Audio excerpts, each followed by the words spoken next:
All right, happy Wednesday. I know I'm definitely behind on videos. Got a little of the weather, so playing some catch up. Also had my Ubuntu distro go ahead and sort of crash as I was making some dependency changes. So wanted to turn this into a great teaching and learning opportunity, just in the fact that sometimes when we're on the cutting edge, things happen, and when that ends up happening, we can use it as a good tool to really get back to the basics, and then from there, build better. So with this, what we're seeing here is, thankfully, no actual files were lost in terms of the things that we're working on, but it's just getting all of the source repositories and getting some of the text editing things like NeoVim back up with all the right configurations. So ultimately, at the end of the day, it's not about the right tool, it's about getting or having the right knowledge, and from there the right setup. It's about being able to adapt. And so, long intro setting up of the great utility out of this is being able to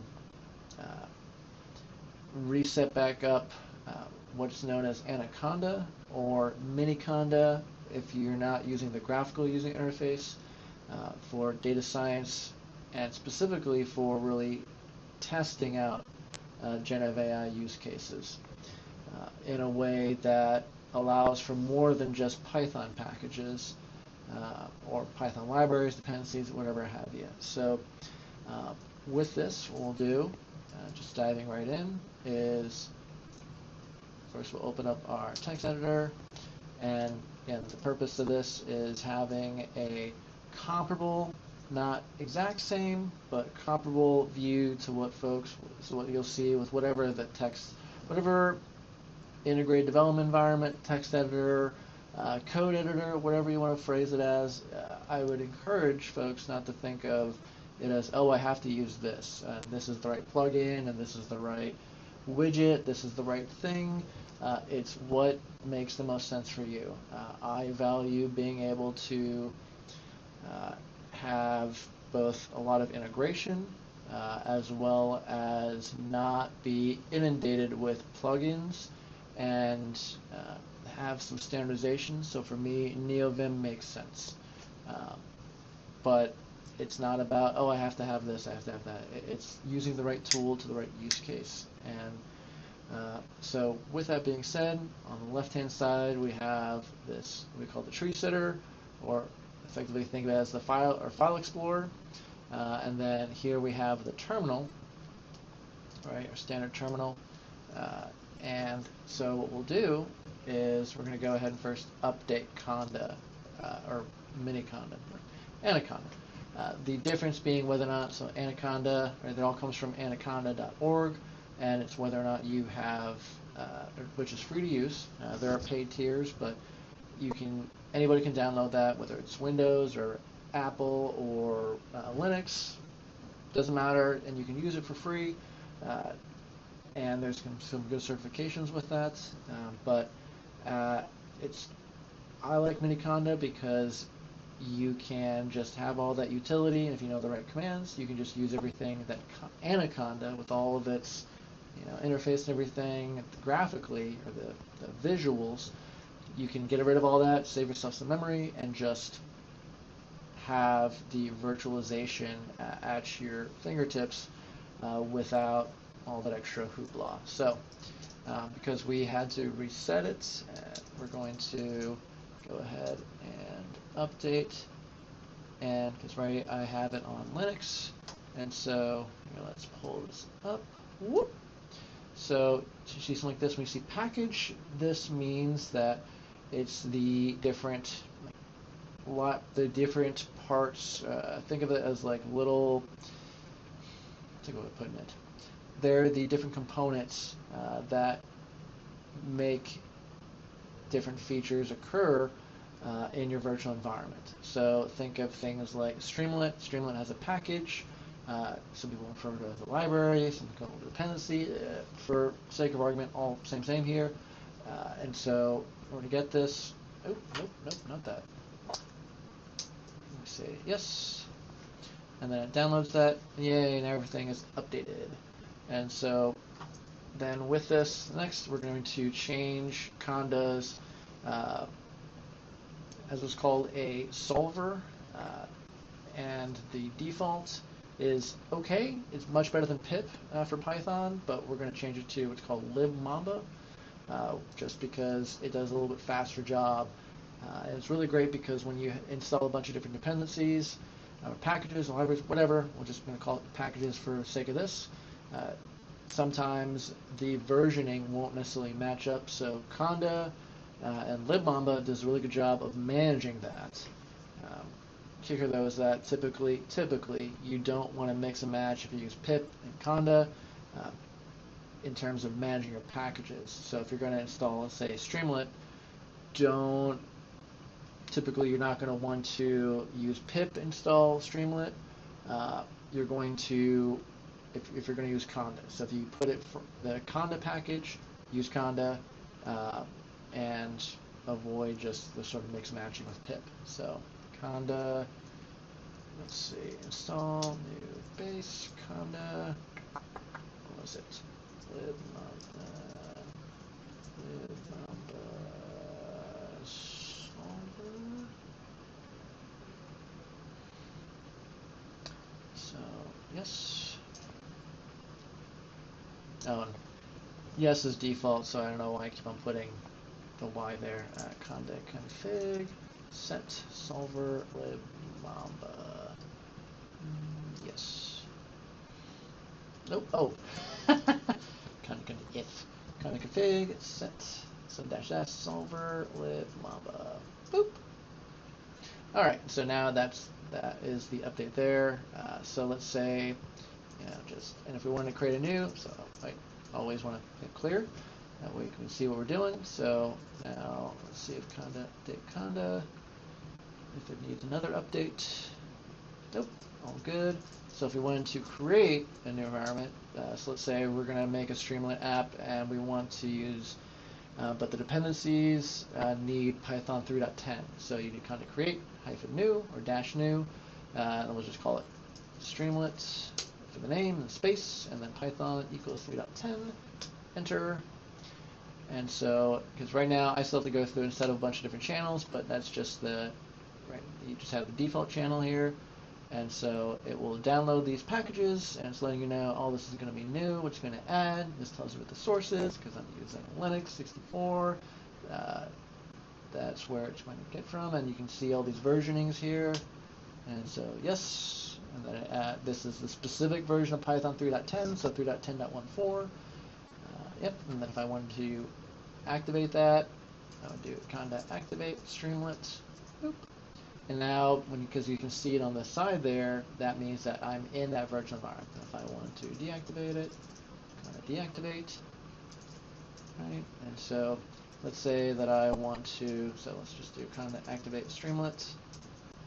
And then should be able to do Conda install Streamlit.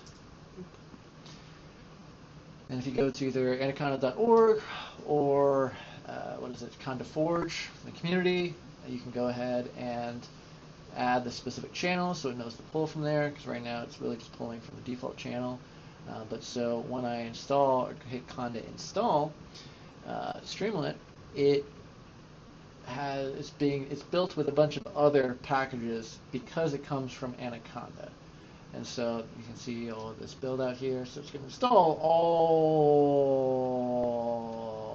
of these other things because I'm using Conda, because I'm using the Libmamba solver, not because of anything specific to my setup other than that. And because, Python 3.10. So if you're using pip, in comparison, you will get a lot fewer packages, which isn't bad or good. It just is. If you happen to be doing things with Jupyter, which is very common, it might not end up bringing all this stuff in here. It's been a while since I've used pip to install Streamlit, so maybe it has a lot of these same things, but the purpose isn't really about, oh, should I use Conda or should I use pip? The purpose is understanding when you use Conda, this is what will occur for the package manager, and if you use pip, it will be a different thing. So let's see, yes, oh, okay, it's default. It's important to pay attention, though, of understanding for this version environment, for this version of Python 3.10, the .14, don't worry about that. It's just, think of it as Python 3.10. This is what it installs. If I did conda install Python, or made a virtual environment Python 3.11, it would have different dependencies, different versions based off of that. If I have Python 3.8, if I have Python 2, so it just, the important thing with that is just to consider what version you're using, who is the client, if this is something that's going to production, and what the different versions are that you'll need. So the current version of Streamlit is 1.33, and off the top of my head, I'm not sure which versions of Python that goes with. Likely not going to be compliant with Python 3.13, which is the current pre-release version, but also we don't need it to be that right now. So let's see, so let's just as a trial, let's do pip install Streamlit for comparison. Okay, so it already has all these because it was what's the phrase I'm looking for? Already made or already resolved with Conda. And so we can see Conda list. If you're curious about what sorts of things are in your virtual environment, you just Conda space list and then enter, and you can see in here, and this here is the source of where it came from. So, and with this, a lot of it comes from Anaconda as the default, because that is the only channel I have added here with Miniconda or Anaconda from the terminal. So again, if I want to deactivate, Conda deactivate. And there's lots of great things you can do with Conda. To me, it's a little bit faster and a little bit easier than, say, like python.env to be able to make a virtual environment. And the nice thing, too, with also is, we'll say Anaconda is good for data science. Not that python.env can't be for data science, but because Conda can mesh with things like R, which is used for a lot of data science things. Python, let's say, I think Ruby, and a few other languages, but it's more than just Python. So if you're just doing Python, then hey, maybe you can just do python.env. Great, go nuts. But if you want to be able to do things with other components besides just Python packages, Anaconda, Miniconda, Conda is a good consideration to use. Again, free. Always the best price. So if you're having to pay for it, it's because you've added on a service or paid for a class. So hopefully this was helpful in terms of just a broad stroke overview as I'm getting set back up with my own overall configuration, and to show that yes, no matter how long you've been in it and no matter how experienced you are, you can still make an oopsie, and at that point it's about making that choice of, okay, it'll take longer for me to figure out what that oopsie was. You just do sometimes not the first thing. We troubleshoot, we debug, and if we're not making forward progress, then it's like, okay, here's the backup, all the files still saved, and let's also take this opportunity then to update to whatever the new version, I think, was it 24.04, Noble Numbat for Ubuntu on Windows Subsystem for Linux 2 on my Windows 11 machine. So you make lemonade out of lemons, just because there's now also in that making that upgrade, there's now better security.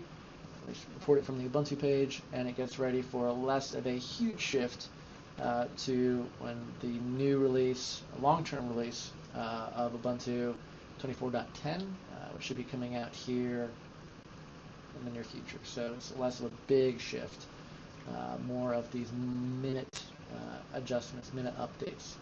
So anyways, apologies for missing my daily update, and working as fast as I can to go ahead and get things rolling. Lots of exciting things going forward, but I think this is a good practical review on, in the event that you do end up having to reset things, doesn't make you any, you are in good company. And then, right, it's when we have the reset, we go again how to set up, and so make this a good teaching opportunity. So anyways, until next time, keep on plugging away, and take care.